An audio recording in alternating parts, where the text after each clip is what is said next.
Welcome back. This is lesson 18.1. This week's lessons will all be about the search algorithms, and in this lesson we'll look particularly at the linear search algorithm. So in this lesson I shall briefly review the different search algorithms and what they're for. We'll look at the two types of search and we'll make a test program and write the linear search.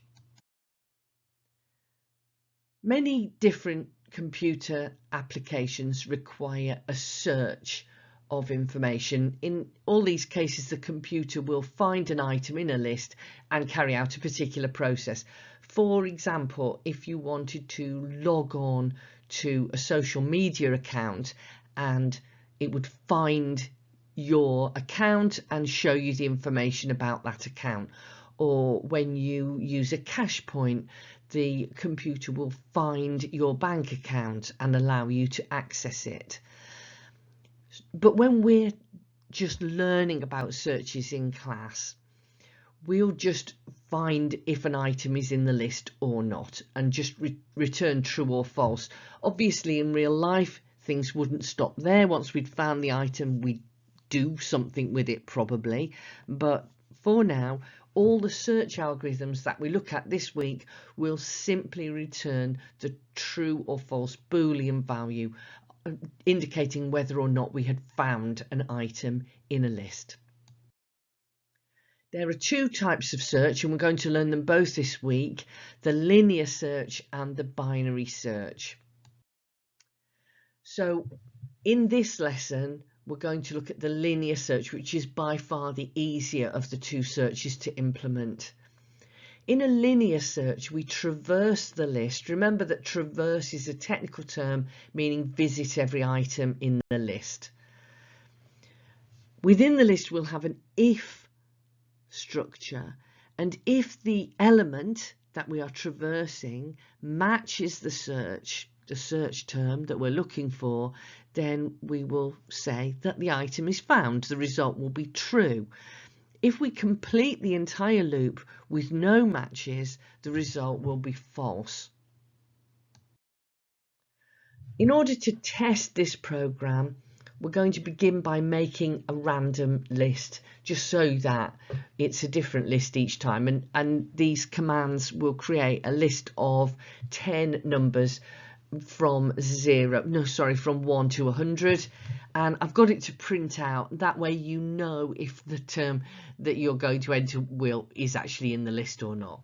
This is all just so that we can test our linear search algorithm as we write the program.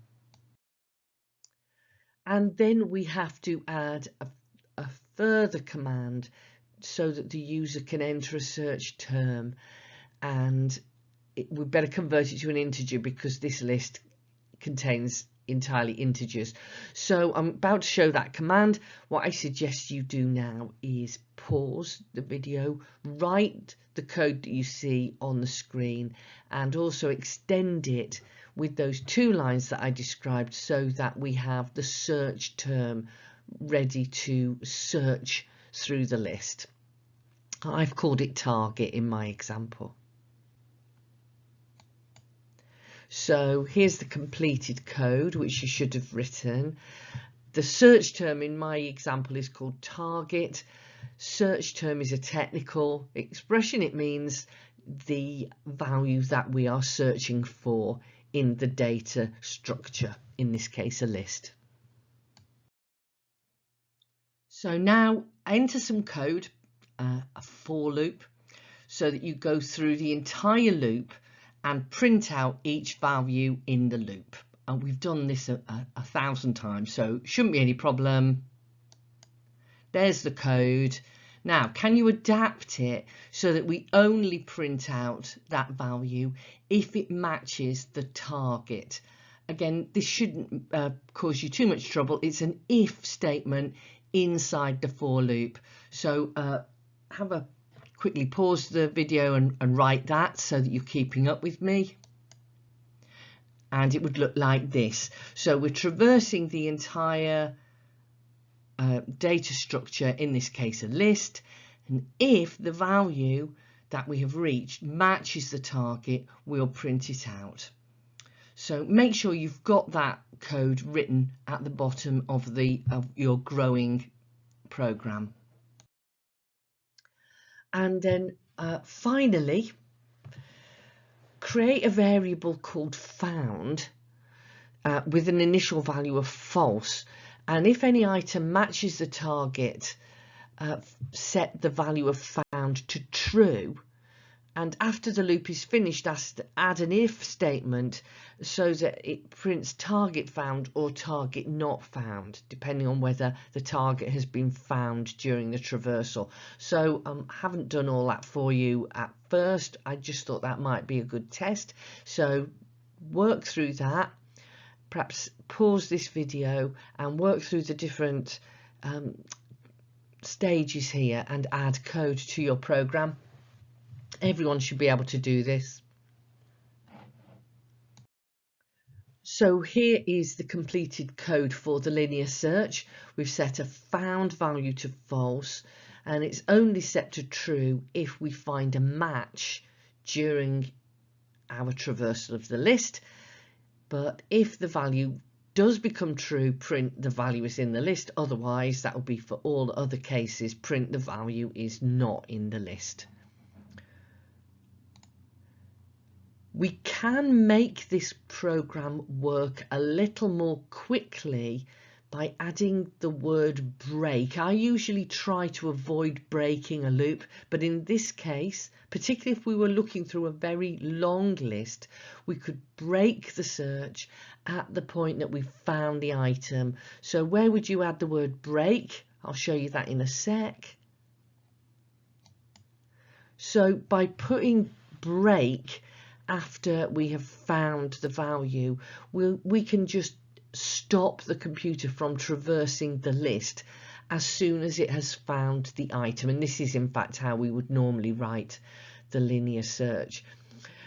In this example where we're searching a list of 10 items, it makes very little difference, but we could be searching a list of thousands or millions of items.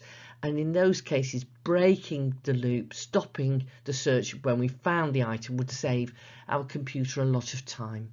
So that's how we normally write the linear search.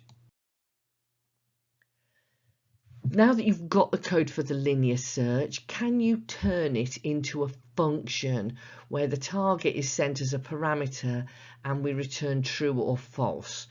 And can you adapt the main program so that it uses the function and captures the returned value? I'm going to show you the answer to that next lesson, so have a go at that now. To recap, we've talked briefly about search algorithms and what they do. You know that the two names are the linear and the binary search, but we've only learned how the linear search works so far. So your exercise, write a linear search program. You can simply copy the code that I've given here in this lesson if you feel that you would like that support. To complete the task, convert that into a linear search function and call the function from the main program. And then run and test your program by entering different search terms and checking that it always works. In the next lesson, we'll have a look at some of the issues arising from the linear search program, such as the number of operations that it requires. So see you next lesson. Bye for now.